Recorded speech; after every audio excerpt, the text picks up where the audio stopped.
Hello and welcome back to this damnful idealistic crusade. In this video, I want to talk about the modern reprinting of the classic memoir Ghost of the Hardy Boys by Leslie McFarlane. Now, to Hardy Boys fans, or anyone who's interested in vintage children's fiction, especially the series of the Stratemeyer Syndicate, will know the name of Leslie McFarlane. He was the original ghostwriter of the Hardy Boys series and wrote at least 20 of the original 26 books. There's some debate on whether or not he had some involvement in one of the other texts, but he wrote the vast majority of the original texts of the first 26 books in the series, going all the way back to the start with the Tower Treasure in its original form in 1927. Now, the ghostwriters were, of course, given outlines by the Stratemeyer Syndicate, but it was up to them to flesh things out and make the stories live and breathe and actually make the characters three-dimensional. So when McFarlane won the assignment to start this new series about juvenile boy detectives,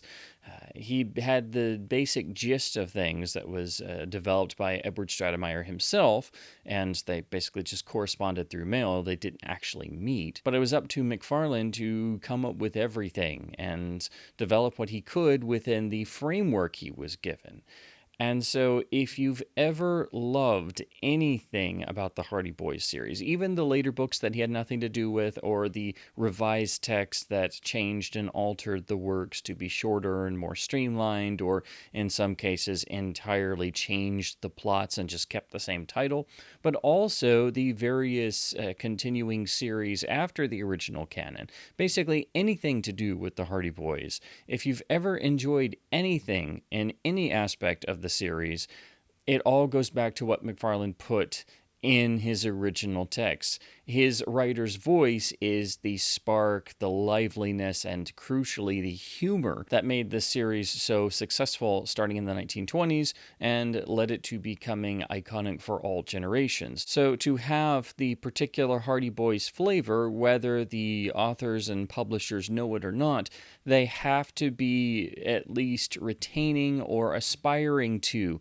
some of Leslie McFarlane's writing voice and his style and what he brought and put into the series, because it becomes very apparent in the original text when it wasn't him writing the books. All of that is gone or at a bare minimum, and the liveliness is never quite there in the same way again. But they had to retain enough of it to be recognizably another Hardy Boys story. There wasn't really much known until around the 60s and 70s about the original authors. It basically was starting to be researched and chronicled, and people were trying to figure out who wrote each book and who exactly was Franklin W. Dixon, because the books, of course, all carried the house name. And so as a kid, you thought that this author was unbelievably prolific and could apparently live forever and just kept cranking out one amazing mystery story after another. So I think in response to some of this, McFarlane wrote his memoir, Ghost of the Hardy Boys, which was published in the 1970s and quickly went out of print. So it's been a very difficult book to get your hands on, and it's been a book I've always wanted to read once I found out about it, but again, copies were extremely scarce and usually very expensive.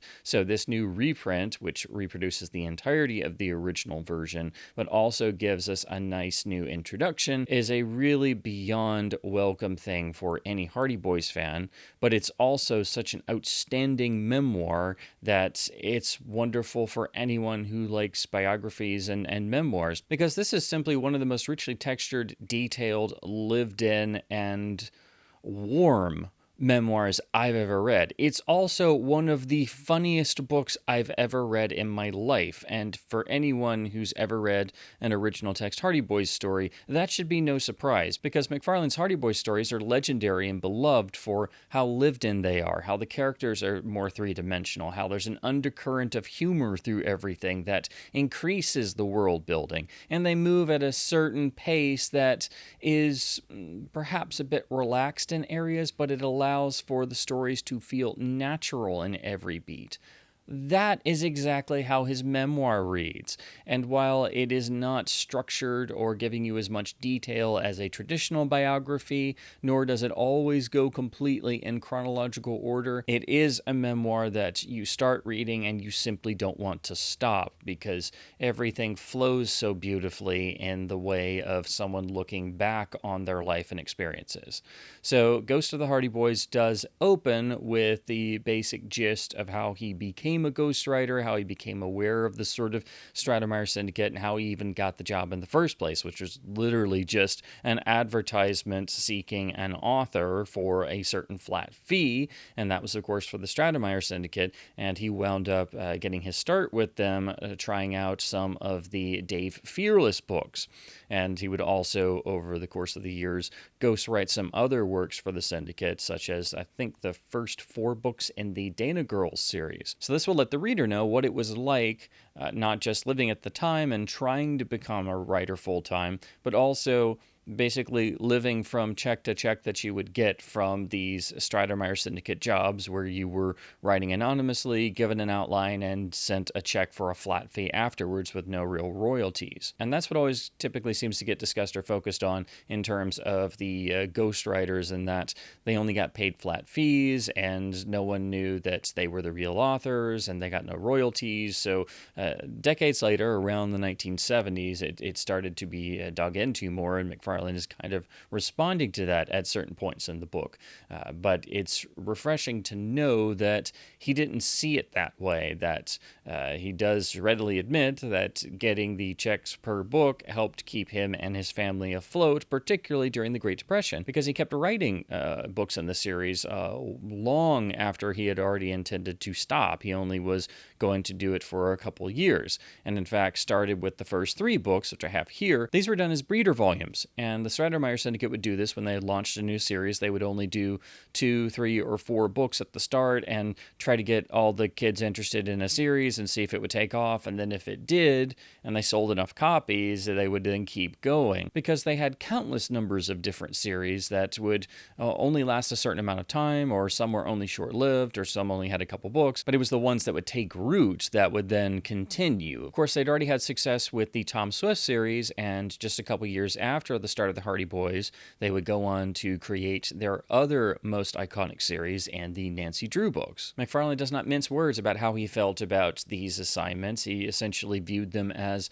jobs of work, and hilariously describes his experiences not just realizing that a lot of the works that he grew up on as a kid were all ghost written and not all that great when you look at them as an adult, but also realizing what it was to be a ghostwriter of juvenile fiction, how the Stratemeyer Syndicate was basically revolutionizing the publishing market and capitalizing on a certain area of the market, children's fiction, that hadn't really been mined in this particular way, and the certain admiration that he had for what Stratemeyer was doing from a business perspective. He describes his experiences first trying to write a book on order in this way, and how he did it 1 chapter at a time, typically either after a long day's work at a newspaper office or even in the office, and this is how the book transitions into basically him telling his life story on and off,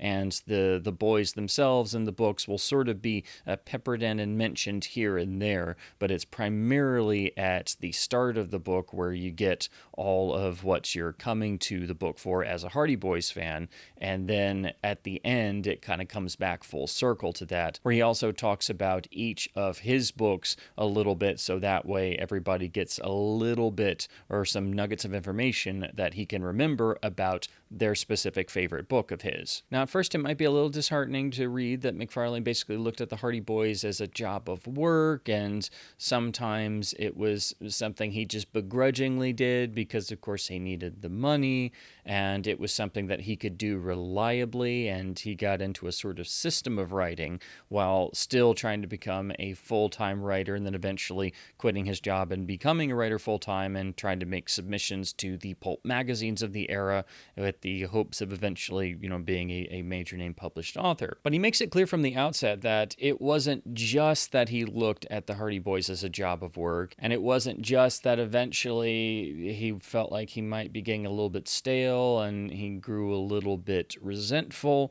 of having to do this series time and time again with all the ups and downs that it entailed. But he makes it very clear from the outset that even though this was a job of work, he was going to try to make it as good as he possibly could, and he was going to put a lot of himself in there. And what he winds up doing is treating the Hardy Boys exactly like he would have any piece of his own original published fiction. And this factor, everything that he put of himself and his writer's voice into these books for hire, is what made the series special and what made it immediately take off in ways that obviously the Stratemeyer Syndicate did not anticipate. This is why I don't think of the original text that McFarlane wrote as books for hire or books written by a ghostwriter from outlines. I consider these fully fledged novels, fully fledged works by one of the great authors with one of the most distinctive voices in fiction of this era. That's why the books are special, and that's why, in spite of all the revisions done to each book, they couldn't eliminate McFarlane's voice entirely, because his voice is the series. And reading this book, this memoir, you know from the very start it's that same voice you fell in love with when you first fell in love with the series, because his ability to describe his life and times and all his experiences and getting into the world of ghostwriting for the Stratemeyer Syndicate and developing the characters of the Hardy Boys and coming up with the character of Aunt Gertrude and making her the terror that she is in the original text, but also secretly deep down, you know that she truly cares. It's just she could never admit it. All those factors, or even his usage of humor and injecting that as an undercurrent, trying to make the books feel alive, giving all of the loving descriptions of food and meals throughout the books to make them feel not just more lived in, but to make every kid wish that they could have such a wonderful meal experience while their stomach is grumbling reading the books. All the iconic elements that you think of, everything that makes you fall in love with the books, that's all McFarlane. Yes, the gist of it was there in the outlines that he was given, but they were just basic outlines. The authors were the ones who had to make those moments live and breathe and be consistent. So it's really McFarlane who is the heart and soul of the Hardy Boys series. And this goes even further when McFarlane talks about one specific aspect of the spirit and intelligence and meaning that he tried to inject in the books when he wrote them, that eventually led to direct conflict with the Stratemeyer Syndicate and Stratemeyer himself, and something that various parents groups were starting to pick up on and get their feathers ruffled about, because even back in the 20s and 30s, there were apparently parents groups who got their feathers ruffled. And it's this sense in the early original texts where sometimes the figures of authority were not the best people and not the most intelligent people. And he made sure to have the Hardy Boys have a healthy questioning of things and an ability to think for themselves and realize that not every adult or authority figure was necessarily a good or intelligent person. They weren't always right, essentially. This is why in the early original text, the various members of law enforcement, like Chief Colleague and the forever bumbling moron Oscar Smuff, were depicted as basically obstacles for the boys to get around. And elements like this are what make the book so lively, and of course they were the first things to go when the revisions began in 1959. So he does talk about how he was essentially forced to tone some of those elements down as the books continued, but I think it's a real sign of the intelligence and the integrity that he had in writing these books, because he could have just dashed them off like anybody else and not wanted to admit that he was ghostwriting children's fiction, and that's where he made his money. And obviously there was still some level of, it wasn't necessarily something that people might have admitted or wanted to admit in the 20s and 30s, but it was still a respectable means of work. It was just that he tells the reader directly that he approached it in a certain way. He tried to make it as good as he could. He tried to put some of his own writing voice in there, but that he still viewed it as a job of work, and it wasn't really something he talked about all that much. And it really wasn't until late in his life that he started to realize just how much of an impact he really had with the books, and how many generations grew up on them and were influenced by him. And in my opinion, I think he is one of the most influential writers of the 20th century and doesn't get the credit for it. Because like Mildred Benson, the original ghostwriter of the Nancy Drew series, who did a lot of the same things McFarlane did with her books, and a lot of that was toned down or removed in the revisions, through the reach of the Stratemeyer Syndicate, they both touched and influenced so many countless generations, millions upon millions of kids who became adults and then passed the series down to their children, and it's still being done to this day in at least some capacity. So it is nice to know that apparently through the process of writing this book, but also when he was writing it in the 70s, it was starting to dawn on him that he should be able to be more obviously proud of his work, and that these truly meant something. They weren't simply jobs of work that he tried to make really good and put a lot of himself into, and that was that. So that's the really wonderful part about coming full circle to talking about the boys again at the end of the book. So the majority of the book is McFarlane telling the reader about his life story, in particular his working years before, during, and after he started ghostwriting for the Stratemeyer Syndicate. So he was, of course, a newspaperman and worked in various newspaper offices as both office assistant and working his way up and becoming a writer as well, with the eventual goal of becoming a full-time fiction writer, of course, submitting to the pulp magazines and the slicks, which were the more expensive and basically higher crust version of the pulp magazines, and then hopefully to become a full-time published author of long-form works and novels. He doesn't necessarily stick to a strict timeline, so in between all these stories and anecdotes, he will flash back to his childhood years, so you get a nice bit of both, and things are actually peppered in quite nicely to give you a fuller perspective of his entire life story. So it's not necessarily a book that's going to be someone's entire life retold in chronological order. It sort of ebbs and flows just in the way that one's own memory does. And that also adds to how intimate the book feels. It feels very much like an expansion of what you love in the Hardy Boys original text. And it's truly wonderful for the Hardy Boys fan, because it's as if the author is unfiltered now without the constraints, and he's much older, so he is even more unfiltered,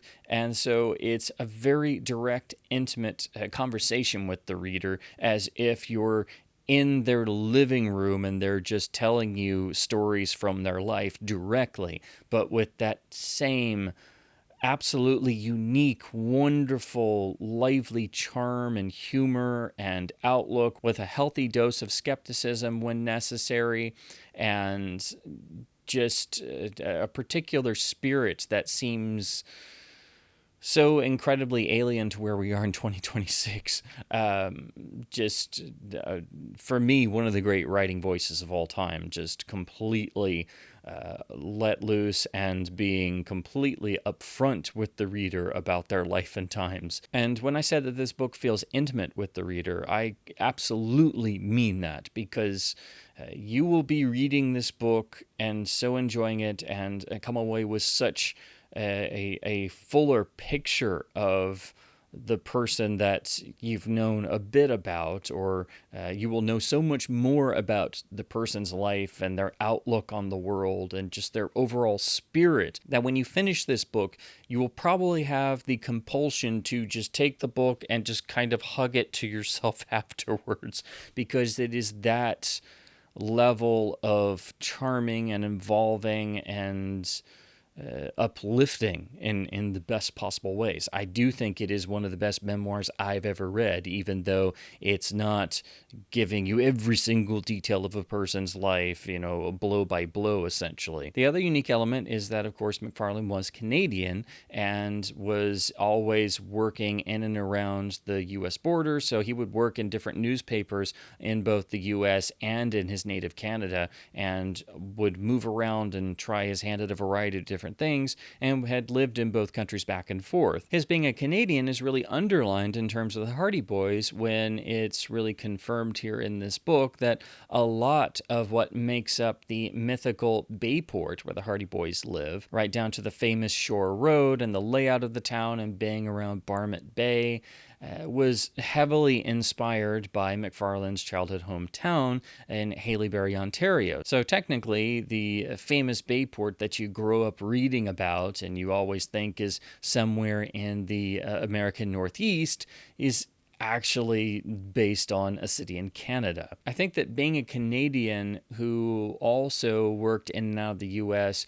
Helped to further the sense of the sort of outsider looking in with a healthy dose of skepticism that McFarlane had. I think that added something to his overall writing style drawn directly from his personality. So this book very much explains, I think, where the certain core tenets of what we think of in a McFarlane Hardy Boys book came from and where they developed from, and especially how he eventually became the incredible writer that he was. Because this book is, without question, absolutely hysterical throughout. It is not just warm and touching and interesting and telling the reader about a different time period in the early 20th century and somebody trying to become a successful writer and winding up writing children's books on spec and waiting for the check in the mail to be able to keep the lights on in terms of paying the bills. It is absolutely gut-bustingly funny. It is laugh-out-loud funny in the way that his classic Hardy Boys books are, because even an adult can read a McFarlane Hardy Boys book now in 2026, and when you get to those humor moments, you do laugh out loud because they are so richly textured and genuinely funny. Well, imagine that cranked up to 11, because this book is one of the funniest books I've ever read in my life. It is the level of, you will be reading this in, say, a room full of people in public. If you were doing that, you will laugh out loud throughout and not care that you're in a room full of people looking at you like a crazy person. That's the level of humor and how impactful it is here, because McFarlane naturally was funny, and his abilities to describe even the most out there random predicaments that are so weird you couldn't possibly make them up as a writer, when he describes some of those or some of the characters he encountered over the years, it's absolutely hysterical, right down to trying to describe his landlord at a particular tenement house where he was renting a room, being basically an old-fashioned teetotaler, God-fearing man who was lecturing his tenants about the evils of everything, even though McFarlane didn't do any of that. He had to stand there and listen to the lectures. But then there's another wonderful incident he describes where an editor he was really fond of, but who was a total character, managed to, at one point, set a trash can on fire due to his incessant smoking and not paying attention to where he was throwing his matches, and also get stuck in said flaming trash can at the same time. And while that could have gone very badly, it of course didn't, and McFarlane's abilities of description, in addition to his incredible humor, are so vivid and immediate and rich that everything that he describes in this book, from absolutely hysterical moments like that to renting a cabin to try and make it as a writer and basically take away anything that was a distraction, to even memories of just his childhood, it's so vivid that you can visualize all of it.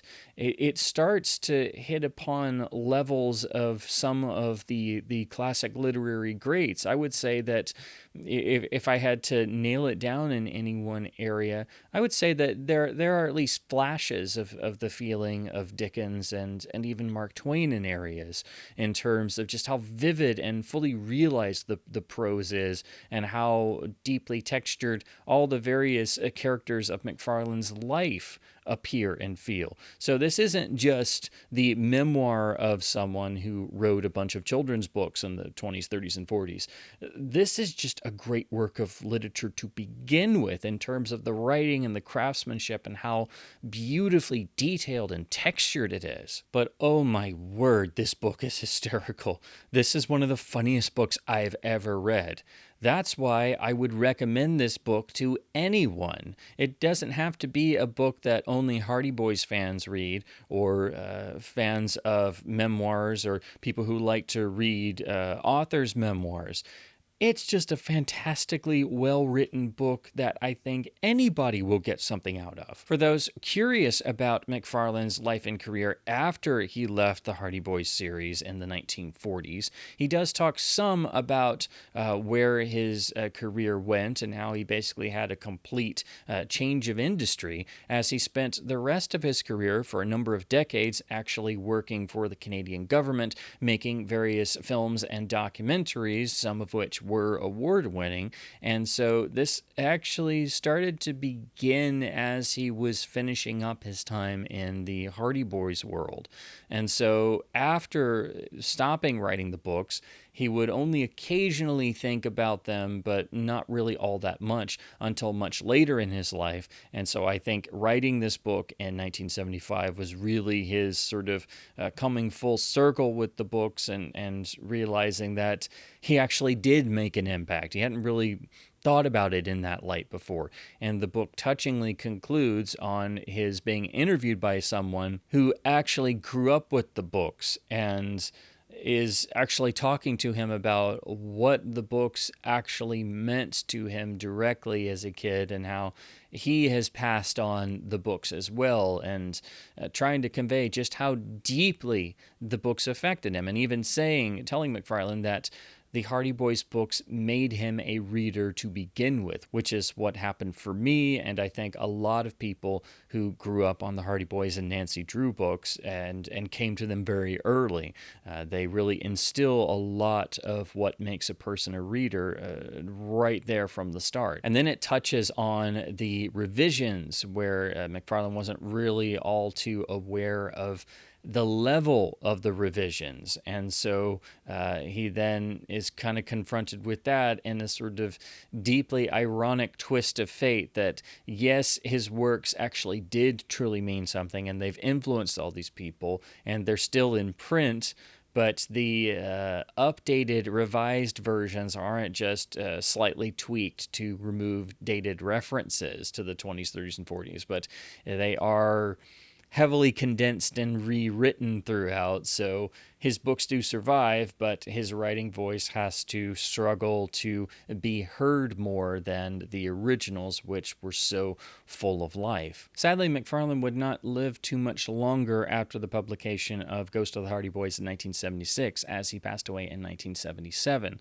But it is wonderful to know that at least he had been able to realize how much of an impact he had had with the Hardy Boys books, and that he had a more favorable and knowing opinion of them at the end of his life, as opposed to how he had sort of looked at them before, and even described how he had a set of all the books that he just had on a shelf behind a glass case that he never really went back and read. He never really reread the Hardy Boys books after he had written them. And so essentially in the process of what led to writing this memoir, he actually took them off the shelf and went through them again. again. So the book does conclude, or at least come back around to the Hardy Boys, and this is where he actually goes through each of the books that he wrote or had involvement in. And so you get a little bit about the writing and development of each one. And it's, of course, having to draw on decades-old memories by this point, but he does take the time to talk about each book at least a little bit, so that way people who want to know about particular favorites get at least some little glimmer of insight. And it's actually not something I expected. I thought there would be a little bit more discussion about the series, which there was, but I figured there wouldn't be specific mention of each book. Well, there is. It's not a whole lot, but it's such a wonderful touch that he did take the time to at least talk a little bit about what he could remember about each of the books that he wrote or was involved in. The only bit that's confusing is he does talk a little bit about The Secret Warning, which is technically the first book that he didn't write, or the first book of the John Button era of the books, which was the second major ghostwriter who wrote the books that were sort of wildly out of the usual series flavor and feel, and some have theorized or guessed that The Secret Warning as a book is actually does have some McFarlane material, or is at least a mixture of the two authors, or perhaps somebody trying to have the McFarlane style at the Stridermeyer Syndicate. I'm not entirely sure. I think that's definitely possible, as there are some sections of the Secret Warning original text that feel more like McFarlane, so I think that's probably why he remembers something about it and mentions it here. Now, to talk about the modern reprinting, which is available in this absolutely gorgeous hardcover edition, which is clearly imitating the style of the classic Hardy Boys picture cover editions, with the cover art directly printed onto the book itself without a dust jacket. It's about as close as they could get without, copyright infringement, so it's not identical, but it is very, very close. Plus, it's an actual slightly oversized hardcover, so it has the flavor of the classic series, which carries over onto the spine, where they have actually put an image of McFarlane in the iconic red circle instead of the boys, and you've got the classic black sort of bar where the Hardy Boys series would always be printed. So this is just absolutely wonderful. It's also a very sturdy feeling book, so you definitely get that sense of quality. The slight larger size actually makes me think of the original version of the Detective Handbook from the 1950s, which was a bit taller than the standard picture cover size. So that's kind of what it seems like. Another wonderful touch is that the artwork is wraparound, or at least onto the spine. And I have to say, the art is really well done in terms of trying to give the classic Hardy Boys flavor, having nice, sedate color, and the boys themselves are looking in on Leslie McFarlane pounding away at his typewriter. So it definitely links the writer and his most famous fictional characters as in the same image. There are tons of little references, as the painting on the wall is, of course, the image from the original artwork of the first edition of The Tower Treasure, which is book 1. And having the boys outside peering in through the lit window, it gives you immediate flashes to famous covers like The Shortwave Mystery and even A Figure in Hiding. But then also having the figures of the boys down here and the particular colors, it makes me think of later series covers like Mystery of the Spiral Bridge, and then having even the yellow moon in the sky behind the clouds. It's got all the classic flavor of a Hardy Boys cover. Now, the book is quite lengthy. It is about 275 pages in this printing, so it is a meatier tome, and you certainly get to sink into it. It's by no means a quick memoir that you read fast and put down and never think of again. This is a full-on nice tome of a memoir. The construction of the book is still really impressive on the inside. You've got really nice standard sort of maroon red end papers. The title page even has the iconic classic original logo of the Hardy Boys in profile, We get chapters that are basically formulated to look like the chapters in the chapter list of a classic Hardy Boys story. And this is even complete with fantastic titles. So even the titles have a dash of whimsy, some creativity, and the sparkle in the eye that the reader catches, where you see the title of the chapter and you immediately smile to yourself. Like, for example, the first title is literally called Fiction Writer Wanted. I mean, the author's sense of humor even is in the titles. Like, a book is a buck, or The Tower Treasure, in parentheses, for starters, because of course that was the first book. Never Tell the Truth About an Amateur Show, and definitely my favorite, which is the final chapter entitled The Dispossessed Ghost. We get a nice introduction from Marilyn Greenwald, who wrote a modern biography and book about McFarlane and the series. We then get a prologue from McFarlane before jumping into the actual book. So here we start with Fiction Writer Wanted, where McFarlane vividly describes first seeing the advertisement that there was indeed a writer wanted for a particular new assignment, and this is what led him to first getting in touch with the Stratemeyer Syndicate and becoming one of their many ghosts cranking out books from outlines. And of course, this led to the start of the iconic Hardy Boys series. And then at the end, in the information about the author, they've also included a lovely photo of McFarlane. This edition is absolutely outstanding, plus it shows such love for the series and attention to detail, and the fact that they not only commissioned new artwork that is very evocative of the original artworks, but also is art that is clearly showing the connection between author and most iconic creations, and has such beautiful, well-done construction that is so geared to mimic the original picture cover editions. It's just an absolute treasure for Hardy Boys fans, and it's such a well-constructed, nice book that it's amazing that the list price is not all that high. The retail price is $24.95, and it's frequently on sale.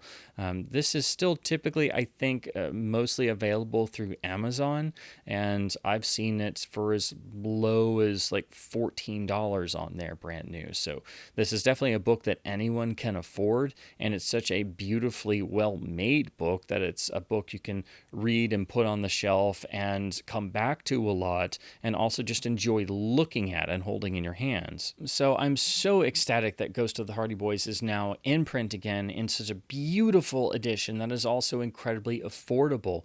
This is such an outstanding memoir, and again, you don't have to be a fan of the Hardy Boys at all to enjoy such a wonderfully warm and engaging book that is, once again, I have to stress this, absolutely hysterical throughout. It is gut-bustingly funny, and that makes it all the more touching and memorable as a reading experience. So this is a book I think people will be able to return to time and time again, and it's just so wonderful it's available, because growing up, once I found out about it, it was always a book that I just didn't even think about all that much because it had been out of print for decades, and if you found a copy, you're probably going to pay well over $100 or more.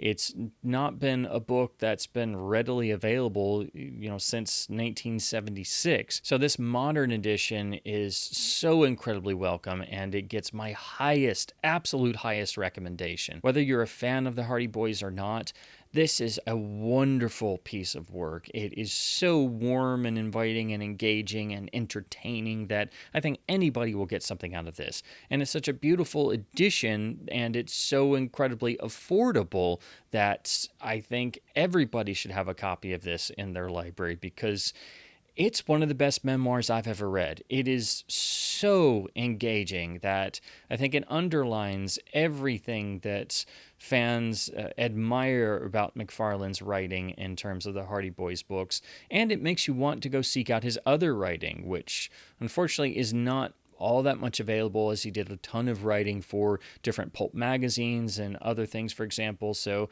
you do have to try and track down some of his other material, which I really want to do now, because reading this book, it just confirms everything you felt about his writing abilities in terms of the Hardy Boys series. If you've ever admired his Hardy Boys books for their writing, construction, tone, world building, three-dimensionality, this will confirm that you were right all along, because it is the same, but even more so because he's telling you his own life story, and it's in the same unbelievably rich text and detailed sense of the environments that he's talking about. And at nearly 300 pages, I think the best analogy one could make is that finishing this book, you feel as if you've spent time in the author's house and you've just had the best home-cooked, multi-course, mouth-watering meal you've ever had in your life. And you sit there fully content and satisfied with a gigantic grin on your face. So those are my thoughts on the new reprint of the amazing Ghost of the Hardy Boys memoir by the legendary Leslie McFarlane. If you're at all interested in picking up a copy for yourself, I'll have links in the description. This is such a wonderful book that, again, I recommend it to anyone. I knew it was going to be good, but I didn't realize it would be this amazingly good. And I say that in terms of just writing and the experience of a book in general, fiction, nonfiction, it doesn't matter. And it is so incredibly warm and engaging and intimate and once again, absolutely hysterical. It is, simply put, one of the most touching books I've ever read. So as always, please keep supporting your independent bookstores by hopefully being able to find some lovely vintage Hardy Boys editions in your area, or perhaps you might be able to one day find the rare original printings of Ghost of the Hardy Boys. But definitely support the efforts of the Godine publisher who brought this edition out by picking up a copy for yourself, as it is just a fantastic edition. So definitely keep reading print books, keep enjoying the magic wonders of the classic Hardy Boys series, and thank you ever so much for watching.